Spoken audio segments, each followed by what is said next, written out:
वाहिगुरू जी का खालसा वाहिगुरू जी की फतेह। गुरु रूप गुरु प्यारी साध संगत जी, श्री अकाल तख्त साहिब के जथेदार ਗਿਆਨੀ ਹਰਪ੍ਰੀਤ ਸਿੰਘ जी ਵੱਲੋਂ ਜਿਹੜਾ ਇਹ ਬਿਆਨ ਦਿੱਤਾ ਗਿਆ ਹੈ ਵੀ ਹਰ ਇੱਕ ਸਿੱਖ ਨੂੰ ਚਾਹੀਦਾ ਵੀ ਉਹ ਆਪੋ ਆਪਣੇ ਘਰਾਂ ਦੇ ਵਿੱਚ ਗੌਰਮੈਂਟ ਮਨਜ਼ੂਰਸ਼ੁਦਾ ਲਾਇਸੈਂਸ ਵਾਲਾ ਹਥਿਆਰ ਜ਼ਰੂਰ ਰੱਖੇ। ਇਸ ਬਿਆਨ ਨੂੰ ਲੈ ਕੇ ਸੋਸ਼ਲ ਮੀਡੀਆ ਤੇ ਦੇਖੋ ਕਿੰਨੀ ਖਲਬਲੀ ਮਚੀ ਹੋਈ ਆ। ਬਹੁਤ ਸਾਰੇ ਲੋਕ ਉਹਨਾਂ ਦੇ ਇਸ ਬਿਆਨ ਦੇ ਫੇਵਰ ਵਿੱਚ ਵੀ ਕਮੈਂਟ ਪਾਸ ਕਰ ਰਹੇ ਆ, ਅਗੇਂਸਟ ਵੀ ਕਮੈਂਟ ਪਾਸ ਕਰ ਰਹੇ ਆ। ਈਵਨ ਇੱਥੋਂ ਤੀਕਰ ਸਾਡੇ ਪੰਜਾਬ ਦੇ ਮੁੱਖ ਮੰਤਰੀ ਭਗਵੰਤ ਸਿੰਘ ਜੀ ਮਾਨ ਹੋਰਾਂ ਨੇ ਵੀ ਜਿਹੜਾ ਹੈ ਜਥੇਦਾਰ ਦੇ ਇਸ ਬਿਆਨ ਨੂੰ ਸੁਣ ਕੇ ਉਹਨਾਂ ਨੇ ਵੀ ਆਪਣੇ ਵਿਚਾਰ ਜਿਹੜੇ ਆ ਸੋਸ਼ਲ ਮੀਡੀਆ ਤੇ ਰੱਖੇ ਆ। ਤੇ ਸਾਧ ਸੰਗਤ ਜੀ, ਅੱਜ ਦੇ ਪ੍ਰੋਗਰਾਮ ਦੇ ਵਿੱਚ ਮੈਂ ਆਪ ਸਮੂਹ ਸੰਗਤ ਦੇ ਨਾਲ ਜਥੇਦਾਰ ਦੇ ਇਸ ਬਿਆਨ ਦੇ ਰਿਲੇਟਡ ਹੀ ਜਿਹੜੀਆਂ ਹਨ ਕੁਝ ਵਿਚਾਰਾਂ ਉਹ ਆਪ ਜੀ ਦੇ ਚਰਨਾਂ ਵਿੱਚ ਰੱਖਣਾ ਚਾਹਾਂਗਾ ਤੇ ਆਪ ਸਮੂਹ ਸੰਗਤ ਨੂੰ ਬੇਨਤੀ ਕਰਨਾ ਚਾਹਾਂਗਾ ਅੱਜ ਦੇ ਇਸ ਪ੍ਰੋਗਰਾਮ ਨੂੰ ਸ਼ੁਰੂ ਤੋਂ ਲੈ ਕੇ ਐਂਡ ਤੱਕ ਬਹੁਤ ਹੀ ਧਿਆਨ ਦੇ ਕੇ ਤਵੱਜੋ ਨਾਲ ਆਪ ਵੀ ਸੁਣੋ ਤੇ ਹੋਰਨਾਂ ਸੰਗਤਾਂ ਨਾਲ ਵੀ ਵੱਧ ਤੋਂ ਵੱਧ ਜ਼ਰੂਰ ਸ਼ੇਅਰ ਕਰੋ ਜੀ। ਸਾਧ ਸੰਗਤ ਜੀ, ਸਭ ਤੋਂ ਪਹਿਲੀ ਬੇਨਤੀ ਤਾਂ ਇਹ ਵੀ ਦੇਖੋ ਜਿਹੜਾ ਜਥੇਦਾਰ ਜੀ ਨੇ ਬਿਆਨ ਦਿੱਤਾ ਹੈ, ਮੈਂ ਸਮਝਦਾ ਵੀ ਉਹਨਾਂ ਦਾ ਇਹ ਬਿਆਨ, ਉਹਨਾਂ ਦੇ ਇਹ ਜਿਹੜੇ ਵਿਚਾਰ ਆ ਉਹ ਤੇ ਆਮ ਹੀ ਅਸੀਂ ਦੇਖਦੇ ਹਾਂ ਵੀ ਸਿੱਖ ਸਟੇਜਾਂ ਦੇ ਉੱਪਰ ਸਾਡੇ ਬਹੁਤ ਸਾਰੇ ਸਿੱਖ ਕੌਮ ਦੇ ਜਿਹੜੇ ਪਤਵੰਤੇ ਸੱਜਣ ਆ, ਵਿਦਵਾਨ ਸੱਜਣ ਆ, ਸਿੱਖ ਕੌਮ ਦੇ ਪ੍ਰਚਾਰਕ ਆ ਜਾਂ ਢਾਡੀ ਜਿੱਥੇ ਜਿਹੜੇ ਸੰਗਤ ਵਿੱਚ ਇਤਿਹਾਸ ਦ੍ਰਿੜ ਕਰਾਉਂਦੇ ਆ, ਉਹ ਇਤਿਹਾਸਕ ਹਵਾਲਿਆਂ ਦੇ ਨਾਲ ਆਮ ਹੀ ਜਿਹੜਾ ਸਿੱਖ ਸੰਗਤਾਂ ਨੂੰ ਇਹ ਗੱਲ ਵੱਲ ਪ੍ਰੇਰਦੇ ਹੀ ਰਹਿੰਦੇ ਆ ਵੀ ਜਿਹੜੇ ਸਾਡੇ ਗੁਰੂ ਸਾਹਿਬਾਨ ਨੇ, ਸਾਡੇ ਗੁਰੂ ਸਾਹਿਬਾਨਾਂ ਨੇ ਉਸ ਵਕਤ ਹਮੇਸ਼ਾ ਹੀ ਸਿੱਖਾਂ ਨੂੰ ਜਿਹੜਾ ਹੈ ਉਹ ਹਥਿਆਰਬੰਦ ਜੀਵਨ ਜਿਉਣ ਵਾਸਤੇ ਜ਼ਰੂਰ ਪ੍ਰੇਰਿਆ ਹੈ। ਫਿਰ ਇਤਿਹਾਸਕ ਹਵਾਲੇ ਵੀ ਦਿੱਤੇ ਜਾਂਦੇ, ਜਿਹੜੇ ਇਤਿਹਾਸਕ ਹਵਾਲਾ ਜਥੇਦਾਰ ਜੀ ਨੇ ਵੀ ਦਿੱਤਾ ਹੈ ਵੀ ਜਬ ਹਮਰੇ ਦਰਸ਼ਨ ਕੋ ਆਵੋ ਹੋਏ ਸੁਚੇਤਨ ਸ਼ਸਤਰ ਸਜਾਵੋ ਜਾਂ ਫਿਰ ਬਿਨਾ ਸ਼ਸਤਰ ਕੇ ਸੰਗ ਨਰੰਗ ਭੇਡਨ ਜਾਣੋ, ਇਸ ਤਰ੍ਹਾਂ ਦੇ ਇਤਿਹਾਸਕ ਹਵਾਲੇ। ਪਰ ਮੈਂ ਆਪ ਜੀ ਦੇ ਚਰਨਾਂ ਵਿੱਚ ਬੇਨਤੀ ਕਰਨਾ ਚਾਹਾਂਗਾ ਵੀ ਦੇਖੋ, ਸਭ ਤੋਂ ਪਹਿਲੀ ਗੱਲ ਤਾਂ ਇਹ ਜਿਹੜਾ ਲਾਇਸੈਂਸ ਵਾਲਾ ਹਥਿਆਰ ਹੈ, ਲਾਇਸੈਂਸ ਵਾਲਾ ਹਥਿਆਰ ਪ੍ਰਾਪਤ ਕਰਨ ਵਾਸਤੇ ਇਹ ਲਾਜ਼ਮੀ ਨਹੀਂ ਵੀ ਉਹ ਸਿੱਖ ਹੀ ਹੋਵੇ। ਇੱਥੇ ਭਾਰਤ ਦੇ ਵਿੱਚ ਰਹਿਣ ਵਾਲਾ ਚਾਹੇ ਕੋਈ ਸਿੱਖ ਆ ਚਾਹੇ ਕੋਈ ਨੌਨ ਸਿੱਖ ਆ, ਉਹ ਲਾਇਸੈਂਸ ਵਾਲਾ ਹਥਿਆਰ ਜਿਹੜਾ ਹੈ ਗੌਰਮੈਂਟ ਮਨਜ਼ੂਰਸ਼ੁਦਾ ਜਿਹੜਾ ਹੈ ਉਹ ਜਿਹੜੀਆਂ ਸ਼ਰਤਾਂ ਨੇ ਉਸ ਹਥਿਆਰ ਨੂੰ ਰੱਖਣ ਦੀਆਂ ਸ਼ਰਤਾਂ ਨੂੰ ਪਾਸ ਕਰਕੇ ਗੌਰਮੈਂਟ ਤੋਂ ਮਨਜ਼ੂਰੀ ਲੈ ਕੇ ਉਹ ਆਪਣੇ ਘਰ 'ਚ ਰੱਖ ਸਕਦਾ ਹੈ। ਇਹ ਕੋਈ ਬਹੁਤ ਵੱਡੀ ਗੱਲ ਨਹੀਂ ਆ। ਫਿਰ ਇੱਕ ਗੱਲ ਇਹ ਵੀ ਆ ਸਾਧ ਸੰਗਤ ਜੀ, ਕਦੀ ਗੌਰ ਕਰੋ, ਸਾਡੇ ਗੁਰੂ ਸਾਹਿਬਾਨਾਂ ਨੇ ਜਿਹੜਾ ਹੈ ਨਾ ਜਦੋਂ ਸਿੱਖਾਂ ਨੂੰ ਹਥਿਆਰਬੰਦ ਹੋਣ ਵਾਸਤੇ ਪ੍ਰੇਰਿਤ ਕੀਤਾ ਤੇ ਗੁਰੂ ਗੋਬਿੰਦ ਸਿੰਘ ਪਾਤਸ਼ਾਹ ਨੇ ਖੰਡੇ ਦੀ ਪੌਲ ਛਕਾਈ, ਜਿਹੜੀ ਖੰਡੇ ਦੀ ਪੌਲ ਅੱਜ ਵੀ ਜਦੋਂ ਪੰਜ ਪਿਆਰੇ ਸਿੱਖ ਨੂੰ ਦਿੰਦੇ ਆ ਤੇ ਉਸ ਵਕਤ ਜਦੋਂ ਪੰਜ ਕਕਾਰ ਧਾਰਨ ਕਰਾਏ ਜਾਂਦੇ, ਪੰਜ ਕਕਾਰਾਂ ਦੇ ਵਿੱਚੋਂ ਇੱਕ ਕਕਾਰ ਜਿਹੜਾ ਹੈ ਉਹ ਕਿਰਪਾਨ ਹੈ ਤੇ ਜਿਹੜਾ ਕਿਰਪਾਨ ਵਾਲਾ ਕਕਾਰ ਹੈ ਇਹ ਸਾਡਾ ਮੌਕੇ ਦਾ ਹਥਿਆਰ ਹੈ। ਜਦੋਂ ਕਿਰਪਾਨ ਸਿੱਖ ਗਾਤਰੇ ਵਿੱਚ ਧਾਰਨ ਕਰਦਾ ਹੈ ਉਹ ਆਪਣੇ ਨਾਲ ਮੌਕੇ ਦਾ ਹਥਿਆਰ ਲੈ ਕੇ ਤੁਰਦਾ ਹੈ। ਕਿਰਪਾਨ ਧਾਰਨ ਕਰਨ ਵਾਸਤੇ ਸਾਨੂੰ ਕੋਈ ਲਾਇਸੈਂਸ ਲੈਣ ਦੀ ਲੋੜ ਨਹੀਂ, ਕਿਸੇ ਕੋਲੋਂ ਕੋਈ ਮਨਜ਼ੂਰੀ ਗੌਰਮੈਂਟ ਦੇ ਕੋਲੋਂ ਪ੍ਰਾਪਤ ਕਰਨ ਦੀ ਲੋੜ ਨਹੀਂ। ਸਾਨੂੰ ਤੇ ਸਾਡੇ ਗੁਰੂ ਸਾਹਿਬ ਨੇ ਮੌਕੇ ਦਾ ਹਥਿਆਰ ਕਿਰਪਾਨ ਦੇ ਦਿੱਤੀ ਆ। ਜੇ ਅੱਜ ਅਸੀਂ ਮਾਡਰਨਾਈਜ਼ਮ ਦੀ ਗੱਲ ਕਰੀਏ, ਮਾਡਰਨ ਹਥਿਆਰਾਂ ਦੀ ਗੱਲ ਕਰੀਏ ਤੇ ਭਾਈ ਮਾਡਰਨ ਹਥਿਆਰ ਹਰ ਇੱਕ ਬੰਦਾ ਨਹੀਂ ਰੱਖ ਸਕਦਾ। ਜਥੇਦਾਰ ਸਾਹਿਬ ਨੂੰ ਵੀ ਮੈਂ ਬੇਨਤੀ ਕਰਨਾ ਚਾਹਾਂਗਾ ਵੀ ਜਥੇਦਾਰ ਸਾਹਿਬ ਅੱਜ ਗੱਲ ਹਥਿਆਰਾਂ ਦੀ ਨਹੀਂ ਆ। ਵੈਸੇ ਵੀ ਹਥਿਆਰਾਂ ਨੂੰ ਲੈ ਕੇ ਆਮ ਸਾਡੇ ਜਿਹੜੇ ਪੰਜਾਬੀ ਕਲਾਕਾਰ ਆ ਉਹ ਆਮ ਗੀਤਾਂ ਦੇ ਵਿੱਚ ਜਿਸ ਢੰਗ ਤਰੀਕੇ ਦੇ ਨਾਲ ਉਹ ਗੀਤ ਹਥਿਆਰਾਂ ਦੇ ਪੇਸ਼ ਕਰਦੇ ਆ, ਲੋਕਾਂ ਦੇ ਵਿੱਚ ਸਾਡੇ ਨੌਜਵਾਨਾਂ ਦੇ ਖੂਨ ਵਿੱਚ ਉਬਾਲਾ ਲੈ ਕੇ ਆ ਰਹੇ ਆ, ਉਹਨਾਂ ਨੂੰ ਗਲਤ ਰਾਹ ਵਾਲੇ ਪਾਸੇ ਪ੍ਰੇਰਨਾ ਦੇ ਰਹੇ ਆ, ਉਹ ਤੇ ਇੱਕ ਬਹੁਤ ਹੀ ਜਿਹੜੀ ਆ ਉਹ ਮਾੜੀ ਗੱਲ ਆ ਅਤੇ ਉਧਰਲੇ ਪਾਸੇ ਵੀ ਸਾਨੂੰ ਖਿਆਲ ਕਰਨ ਦੀ ਲੋੜ ਆ। ਕਦੇ ਤੁਸੀਂ ਸੋਚਿਆ ਵੀ ਜੇਕਰ ਕੱਲ੍ਹ ਨੂੰ ਕੋਈ ਸਿੱਖ ਲਾਇਸੈਂਸ ਵਾਲੇ ਹਥਿਆਰ ਦੇ ਨਾਲ ਹੀ ਆਪਣੇ ਬਚਾਅ ਦੇ ਪੱਖ ਵਿੱਚ ਹੀ ਕੱਲ੍ਹ ਨੂੰ ਕਿਸੇ ਨੂੰ ਗੋਲੀ ਮਾਰ ਦੇਵੇ, ਕਿਸੇ ਦਾ ਕਤਲ ਕਰ ਦੇਵੇ, ਉਹਦਾ ਕੋਰਟ ਦੇ ਵਿੱਚ ਉਹਦਾ ਕੇਸ ਚੱਲੇ ਤੇ ਕੀ ਕੱਲ੍ਹ ਨੂੰ ਤੁਸੀਂ ਜ਼ਿੰਮੇਵਾਰੀ ਲਓਗੇ ਵੀ ਉਹ ਜਿਹੜਾ ਕੇਸ ਜਿਹੜਾ ਉਹਦਾ ਚੱਲਿਆ ਉਹਦਾ ਕੇਸ ਸ਼੍ਰੋਮਣੀ ਗੁਰਦੁਆਰਾ ਪ੍ਰਬੰਧਕ ਕਮੇਟੀ ਜਾਂ ਫਿਰ ਤੁਸੀਂ ਜਿਹੜਾ ਉਹਦਾ ਕੇਸ ਲੜੋ? ਜਿਹੜੀ ਉਹਨੂੰ ਸਜ਼ਾ ਹੋਣੀ ਆ ਕਿ ਕੱਲ੍ਹ ਨੂੰ ਉਹਦੀ ਸਜ਼ਾ ਦੇ ਵਿਰੋਧ ਦੇ ਵਿੱਚ ਤੁਸੀਂ ਕੋਈ ਗੌਰਮੈਂਟ ਦੇ ਪਾਸ ਜਾ ਕੇ ਉਹਦੀ ਸਜ਼ਾ ਨੂੰ ਮਾਫੀ ਕਰਾਉਣ ਦੇ ਵਿੱਚ ਕੋਈ ਉਹਦੀ ਮਦਦ ਕਰੋਗੇ? ਉਹਦੇ ਪਰਿਵਾਰ ਦੀ ਕੀ ਮਦਦ ਕਰੋਗੇ? ਕੀ ਤੁਸੀਂ ਇਹ ਆਪਣੀ ਜ਼ਿੰਮੇਵਾਰੀ ਨਿਭਾ ਸਕੋਗੇ? ਹਥਿਆਰ ਜਿਹੜੇ ਆ ਉਹ ਹਥਿਆਰਾਂ ਦੇ ਬਾਬਤ ਬਿਆਨ ਦੇਣੇ ਉਹ ਬੜੇ ਸੌਖੇ ਆ ਭਾਈ। ਪਰ ਹਥਿਆਰਾਂ ਤੋਂ ਬਾਅਦ ਰੱਖਣ ਤੋਂ ਬਾਅਦ ਦੇਖੋ ਅੱਜ ਕੱਲ੍ਹ ਇਹ ਗੱਲ ਸਾਰਿਆਂ ਨੂੰ ਪਤਾ ਹੈ ਵੀ ਦੇਖੋ ਜਦੋਂ ਕੋਈ ਜਾਨਲੇਵਾ ਹਮਲਾ ਹੁੰਦਾ ਹੈ ਆਪਣੀ ਸੇਫਟੀ ਵਾਸਤੇ ਹਰ ਇੱਕ ਬੰਦਾ ਕੋਈ ਨਾ ਕੋਈ ਉਪਰਾਲਾ ਜ਼ਰੂਰ ਕਰਦਾ ਹੈ। ऐसा नहीं भी कोई भी सिख चाहे कोई सिख आ चाहे कोई नॉन सिख आ ਜਿਹੜਾ ਵੀ ਉਸ ਵਕਤ ਉਹਦੇ ਹੱਥ ਦੇ ਵਿੱਚ ਜਿਹੜੀ ਵੀ ਚੀਜ਼ ਆ ਜਾਂਦੀ ਆਪਣੀ ਸੇਫਟੀ ਵਾਸਤੇ ਉਹਦਾ ਇਸਤੇਮਾਲ ਜ਼ਰੂਰ ਕਰਦਾ ਹੈ। ਜੇਕਰ ਹਥਿਆਰ ਰੱਖਣ ਦੇ ਨਾਲ ਹੀ ਸਾਡੀ ਕੌਮ ਦੇ ਮਸਲੇ ਹੱਲ ਹੋ ਜਾਣ ਫਿਰ ਤੇ ਬੜੀ ਸੌਖੀ ਗੱਲ ਆ। ਪਰ ਤੁਸੀਂ ਵੀ ਇਹ ਗੱਲ ਭਲੀ ਭਾਂਤ ਜਾਣਦੇ ਹੋ ਵੀ ਅੱਜ ਸਾਡੀ ਸਿੱਖ ਕੌਮ ਕਿਸ ਢੰਗ ਤਰੀਕੇ ਦੇ ਨਾਜ਼ੁਕ ਹਾਲਾਤਾਂ ਵਿੱਚੋਂ ਲੰਘ ਰਹੀ ਆ। ਸਾਡੀ ਸਿੱਖ ਕੌਮ ਦੇ ਵਿੱਚ ਬਹੁਤ ਸਾਰੇ ਸਿੱਖ ਐਸੇ ਆ ਜਿਹੜੇ ਅੱਜ ਵੀ ਗਰੀਬੀ ਰੇਖਾ ਦੇ ਥੱਲੇ ਆਪਣਾ ਜੀਵਨ ਜੀ ਰਹੇ ਆ। ਬਹੁਤ ਸਾਰੇ ਸਿੱਖ ਪਰਿਵਾਰ ਐਸੇ ਆ ਜਿਨ੍ਹਾਂ ਨੂੰ ਰੋਜ਼ਾਨਾ ਰੋਟੀ ਖਾਣ ਦੇ ਲਾਲੇ ਪਏ ਹੋਏ ਆ। ਬਹੁਤ ਸਾਰੇ ਸਿੱਖ ਪਰਿਵਾਰ ਐਸੇ ਆ ਜਿਹੜੇ ਸਿੱਖ ਪਰਿਵਾਰਾਂ ਦੇ ਬੱਚੇ ਅੱਜ ਅਨਐਜੂਕੇਟਡ ਆ। ਉਹਨਾਂ ਦੇ ਪਾਸ ਚੰਗੀ ਐਜੂਕੇਸ਼ਨ ਪ੍ਰਾਪਤ ਕਰਨ ਵਾਸਤੇ ਉਹਨਾਂ ਦੇ ਕੋਲ ਪੈਸੇ ਨਹੀਂ ਆ। ਫਿਰ ਉਹਨਾਂ ਦੇ ਕੋਲ ਮੈਡੀਕਲ ਕੋਈ ਸਹੂਲਤ ਨਹੀਂ ਆ। ਕੀ ਤੁਸੀਂ ਉਹਨਾਂ ਸਿੱਖਾਂ ਬਾਰੇ ਕਦੀ ਸੋਚਿਆ, ਕਦੀ ਵਿਚਾਰਿਆ? ਬਿਆਨ ਦੇਣਾ ਸੌਖਾ ਹੈ ਪਰ ਉਸ ਬਿਆਨ ਦੇ ਉੱਪਰ ਅਮਲ ਲੈ ਕੇ ਆਉਣਾ ਬੜਾ ਔਖਾ ਹੈ ਭਾਈ। ਸਾਡੇ ਬਹੁਤ ਸਾਰੇ ਸਿੱਖ ਐਸੇ ਆ ਜਿਹੜੇ ਝੂਠੇ ਪਰਚਿਆਂ ਦੇ ਹੇਠ ਅੱਜ ਅਦਾਲਤਾਂ ਦੇ ਵਿੱਚ ਉਹ ਖੱਜਲ ਖੁਆਰ ਹੋ ਰਹੇ, ਉਹਨਾਂ ਦੇ ਕੇਸ ਆ ਰਹੇ ਆ। ਬਹੁਤ ਸਿੱਖ ਐਸੇ ਆ ਜਿਹੜੇ ਕਈ ਸਾਲਾਂ ਤੋਂ ਉਹ ਜਿਹੜੇ ਆ ਉਹ ਜੇਲ੍ਹਾਂ ਵਿੱਚ ਸਜ਼ਾ ਕੱਟ ਰਹੇ ਆ। ਉਹਨਾਂ ਵਾਸਤੇ ਤੁਸੀਂ ਕੀ ਉਪਰਾਲਾ ਕੀਤਾ ਹੈ? 328 ਸਵਰੂਪ ਗੁਰੂ ਗ੍ਰੰਥ ਸਾਹਿਬ ਮਹਾਰਾਜ ਸੱਚੇ ਪਾਤਸ਼ਾਹ ਜੀ ਦੇ ਗਾਇਬ ਹੋ ਗਏ, ਲਾਪਤਾ ਹੋ ਗਏ। ਉਹਨਾਂ ਦਾ ਹਿਸਾਬ ਕਿਤਾਬ ਕੌਮ ਨੇ ਮੰਗਿਆ। ਉਹ 328 ਸਵਰੂਪਾਂ ਦੇ ਮਸਲੇ ਤੇ ਕੀ ਪ੍ਰੋਗਰਾਮ ਤੁਸੀਂ ਸੰਗਤ ਨੂੰ ਦ੍ਰਿੜ ਕਰਾਇਆ ਹੈ?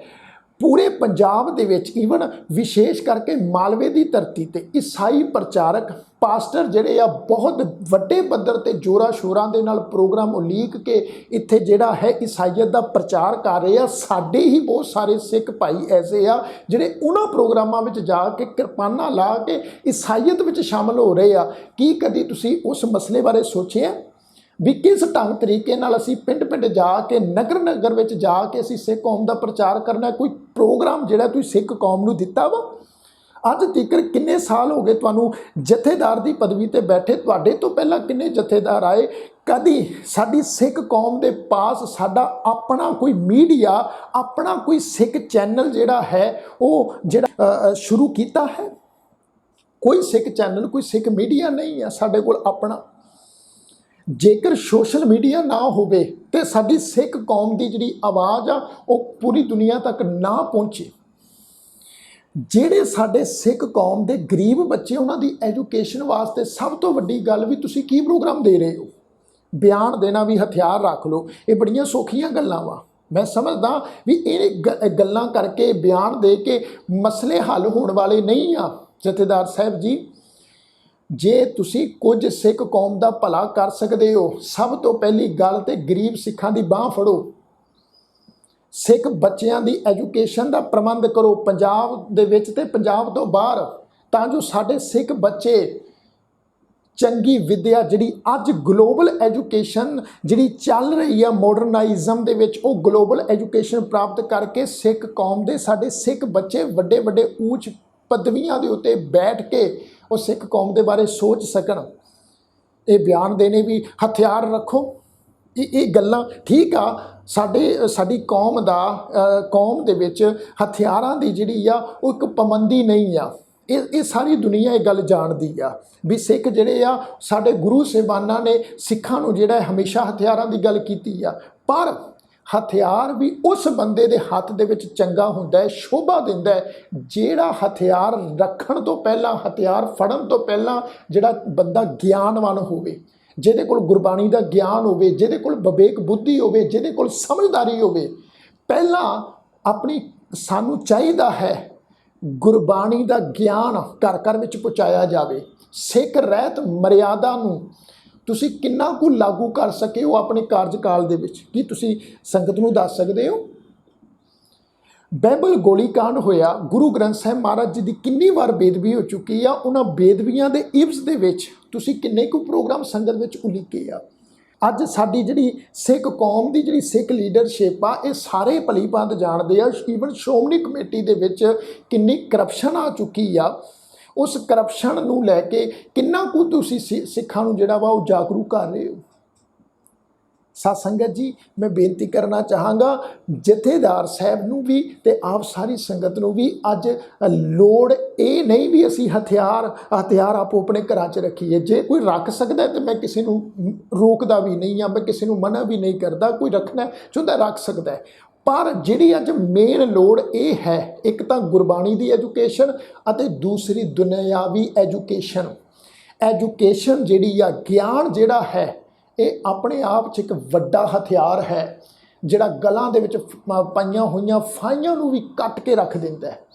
ਤਾਂ ਹੀ ਤੇ ਮਹਾਰਾਜ ਜੀ ਨੇ ਬਾਣੀ ਦੇ ਵਿੱਚ ਵੀ ਗਿਆਨ ਖੜਗ ਲੈ ਮਨ ਸਿਉ ਲੂਝੈ ਐਸੀਆਂ ਵਿਚਾਰਾਂ ਸੰਗਤ ਨੂੰ ਦ੍ਰਿੜ ਕਰਾਈਆਂ, ਵੀ ਗਿਆਨ ਰੂਪੀ ਖੜਗ ਆਪਣੇ ਹੱਥ 'ਚ ਫੜ ਕੇ ਮਨ ਦੇ ਨਾਲ ਜੰਗ ਕਰਨੀ, ਗਿਆਨਵਾਨ ਬਣਨਾ।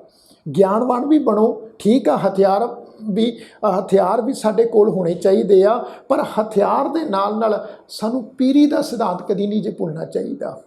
ਪੰਜ ਪਿਆਲੇ ਜਿਹੜੇ ਗੁਰੂ ਹਰਗੋਬਿੰਦ ਪਾਤਸ਼ਾਹ ਨੇ ਪੀਤੇ, ਸੰਗਤ ਨੂੰ ਪਿਆਏ, ਉਹ ਜਿਹੜੇ ਪੰਜ ਪਿਆਲੇ, ਧੀਰਜ ਦਾ ਪਿਆਲਾ, ਸੰਤੋਖ ਦਾ ਪਿਆਲਾ, ਜਤ ਦਾ ਪਿਆਲਾ, ਸਤ ਦਾ ਪਿਆਲਾ, ਦਇਆ ਦਾ ਪਿਆਲਾ, ਉਹ ਜਿਹੜੇ ਪੰਜ ਦੈਵੀ ਗੁਣ, ਜਿਹੜੇ ਉਹ ਪੰਜ ਪਿਆਲੇ ਆਪ ਗੁਰੂ ਪਾਤਸ਼ਾਹ ਪੀਂਦੇ ਆ, ਸੰਗਤ ਨੂੰ ਪਿਉਣ ਦੀ ਗੱਲ ਕਰਦੇ ਆ। ਉਹ ਪੰਜ ਪਿਆਲੇ ਸਾਨੂੰ ਵੀ ਪੀ ਲੈਣੇ ਚਾਹੀਦੇ ਆ ਨਾ। ਸੋ ਮੈਂ ਇਹੀ ਵਿਚਾਰ ਆਪ ਜੀ ਦੇ ਚਰਨਾਂ ਵਿੱਚ ਰੱਖਣਾ ਚਾਹ ਰਿਹਾ ਸੀ ਵੀ ਜਥੇਦਾਰ ਸਾਹਿਬ ਨੂੰ, ਉਹਨਾਂ ਨੂੰ ਵੀ ਇਸ ਗੱਲ ਦਾ ਇਲਮ ਹੋਣਾ ਚਾਹੀਦਾ, ਭਾਈ ਇਹ ਹਰ ਵਕਤ ਜਿਹੜਾ ਵਾ ਇਸ ਢੰਗ ਦੇ ਕੰਟਰੋਵਰਸ਼ੀਅਲ ਬਿਆਨ ਦੇਣ ਦੇ ਨਾਲ ਸਿੱਖ ਕੌਮ ਦੀ ਹਾਲਤ ਨਹੀਂ ਸੁਧਰਨੀ। ਜੇ ਸਿੱਖ ਕੌਮ ਦੇ ਬਾਰੇ ਤੁਹਾਡੇ ਮਨ ਵਿੱਚ ਕੋਈ ਵੀ ਚੰਗਾ ਸੁਝਾਅ ਜਾਂ ਚੰਗੀ ਕੋਈ ਵਿਚਾਰ ਹੈ, ਜਾਂ ਤੁਹਾਡੇ ਮਨ ਵਿੱਚ ਕੁਝ ਕਰਨ ਦੀ ਲਾਲਸਾ ਹੈ ਵੀ ਮੈਂ ਸਿੱਖ ਕੌਮ ਦੇ ਭਲੇ ਵਾਸਤੇ ਕੁਝ ਕਰ ਸਕਾਂ, ਜਿਹੜੇ ਸਾਡੇ ਸਿੱਖ ਕੌਮ ਦੇ ਜਿਹੜੇ ਗਰੀਬ ਤਬਕਾ ਹੈ ਨਾ, ਸਾਡੀ ਸਿੱਖ ਕੌਮ ਦਾ ਗਰੀਬ ਤਬਕਾ, ਜਿਹੜੇ ਲਾਲਚ ਵਸ ਹੋ ਕੇ ਈਸਾਈਅਤ ਮਿਸ਼ਨ ਦੇ ਵਿੱਚ ਆ ਕੇ ਈਸਾਈ ਬਣਦੇ ਜਾ ਰਹੇ ਆ, ਉਸ ਗਰੀਬ ਸਿੱਖ ਕੌਮ ਦੇ ਤਬਕੇ ਨੂੰ ਸੰਭਾਲੀਏ। ਆ ਕੁਝ ਦਿਨ ਪਹਿਲਾਂ ਹੀ ਜਿਹੜੇ ਰਾਗੀ ਸਾਹਿਬਾਨ ਨੇ, ਉਹਨਾਂ ਨੇ ਤੁਹਾਡੇ ਤੱਕ ਅਪੀਲ ਕੀਤੀ ਵੀ ਜਿਹੜੇ ਗੁਰਦੁਆਰਿਆਂ ਵਿੱਚ ਰਾਗੀ ਸਿੰਘ ਡਿਊਟੀਆਂ ਕਰਦੇ ਆ, ਉਹਨਾਂ ਦਾ ਅੱਧ ਜਿਹੜੀ ਆ ਉਹ ਕਮੇਟੀਆਂ ਕੱਟ ਲੈਂਦੀ ਆ ਮਾਇਆ ਦਾ। ਉਸ ਮਸਲੇ 'ਤੇ ਤੁਸੀਂ ਕੀ ਕੀਤਾ ਵਾ? ਉਹਨਾਂ ਨੂੰ, ਰਾਗੀ ਸਾਹਿਬਾਨਾਂ ਨੂੰ ਤੁਸੀਂ ਕੀ ਉਹਨਾਂ ਨੂੰ ਵਿਚਾਰ ਦਿੱਤੇ ਆ, ਕੀ ਪ੍ਰੋਗਰਾਮ ਦਿੱਤਾ ਹੈ, ਕੀ ਉਹਨਾਂ ਨੂੰ ਧੀਰਜ, ਕੀ ਉਹਨਾਂ ਨੂੰ ਦਿਲਾਸਾ ਦਿੱਤਾ, ਅਤੇ ਕੀ ਕੌਮ ਦੇ ਵਿੱਚ ਤੁਸੀਂ ਉਸ ਮਸਲੇ ਦਾ ਹੱਲ ਕੀਤਾ? ਤੁਹਾਡੇ ਕੋਲ ਤਾਂ ਛੋਟੇ ਛੋਟੇ ਮਸਲੇ ਹੱਲ ਨਹੀਂ ਹੋ ਪਾ ਰਹੇ, ਬਿਆਨ ਅਸੀਂ ਵੱਡੇ ਵੱਡੇ ਦੇ ਰਹੇ ਹਾਂ। ਤੋ ਮੈਂ ਇਹੀ ਬੇਨਤੀ ਕਰਨਾ ਚਾਹਾਂਗਾ, ਭਾਈ ਬਿਆਨ ਦੇਣੇ ਸੌਖੇ ਆ, ਇਹਨਾਂ ਨੂੰ ਅਮਲ ਵਿੱਚ ਲੈ ਕੇ ਆਉਣਾ ਬੜਾ ਔਖਾ ਹੈ। ਜੇ ਅਮਲ ਵਿੱਚ ਲਿਆ ਸਕਦੇ ਹੋ ਤਾਂ ਹੀ ਬਿਆਨ ਦਿਆ ਕਰੋ, ਜੇ ਅਮਲ ਵਿੱਚ ਨਹੀਂ ਲਿਆ ਸਕਦੇ ਫਿਰ ਐਸੇ ਬਿਆਨ ਦੇਣ ਦੀ ਕੋਈ ਲੋੜ ਨਹੀਂ ਆ। ਸਿੱਖ ਕੌਮ ਦਾ ਅਗਰ ਤੁਸੀਂ ਕੋਈ ਭਲਾ ਕਰ ਸਕਦੇ ਹੋ ਤੇ ਸਿੱਖ ਕੌਮ ਦੇ ਭਲੇ ਵਾਸਤੇ ਕਾਰਜ ਵੀ ਕਰੋ। ਕੋਈ ਚੰਗੇ ਹੌਸਪੀਟਲ, ਮੈਡੀਕਲ ਸਹੂਲਤ ਸਿੱਖਾਂ ਨੂੰ ਦਿਵਾਓ। ਪੰਜਾਬ ਦੇ ਵਿੱਚ, ਪੰਜਾਬ ਤੋਂ ਬਾਹਰ ਚੰਗੀ ਐਜੂਕੇਸ਼ਨ ਪ੍ਰੋਵਾਈਡ ਕਰਾਓ ਸਿੱਖਾਂ ਨੂੰ, ਪੰਜਾਬ ਦੇ ਵਿੱਚ ਤੇ ਪੰਜਾਬ ਤੋਂ ਬਾਹਰ। ਅਤੇ ਇਹਦੇ ਨਾਲ ਨਾਲ ਸਿੱਖਾਂ ਦੇ ਰੋਜ਼ਗਾਰ ਵਾਸਤੇ ਜਿਹੜੇ ਸਿੱਖ ਬੱਚੇ ਆ ਉਹਨਾਂ ਦੇ ਰੋਜ਼ਗਾਰ ਦਾ ਪ੍ਰਬੰਧ ਕਰਕੇ ਦਿਓ। ਅੱਜ ਇਹ ਚੀਜ਼ਾਂ ਦੀ ਲੋੜ ਹੈ। ਸਾਡੇ ਗੁਰੂ ਸਾਹਿਬਾਨਾਂ ਨੇ ਵੀ ਇਹ ਚੀਜ਼ਾਂ ਕੀਤੀਆਂ। ਉਹਨਾਂ ਨੇ ਮੈਡੀਕਲ ਵੀ ਸਿੱਖਾਂ ਵਾਸਤੇ ਉਹਨਾਂ ਨੇ ਪ੍ਰਬੰਧ ਕੀਤੇ, ਉਹਨਾਂ ਨੇ ਸਿੱਖਾਂ ਦੀ ਐਜੂਕੇਸ਼ਨ ਦਾ ਵੀ ਪ੍ਰਬੰਧ ਕੀਤਾ, ਸਿੱਖਾਂ ਦੇ ਫਿਰ ਰੋਜ਼ਗਾਰ ਵਾਸਤੇ ਵੀ ਗੁਰੂ ਸਾਹਿਬਾਨਾਂ ਨੇ ਪ੍ਰਬੰਧ ਕੀਤੇ। ਤੁਸੀਂ ਵੀ ਉਹ ਲੀਹਾਂ 'ਤੇ ਚੱਲੋ।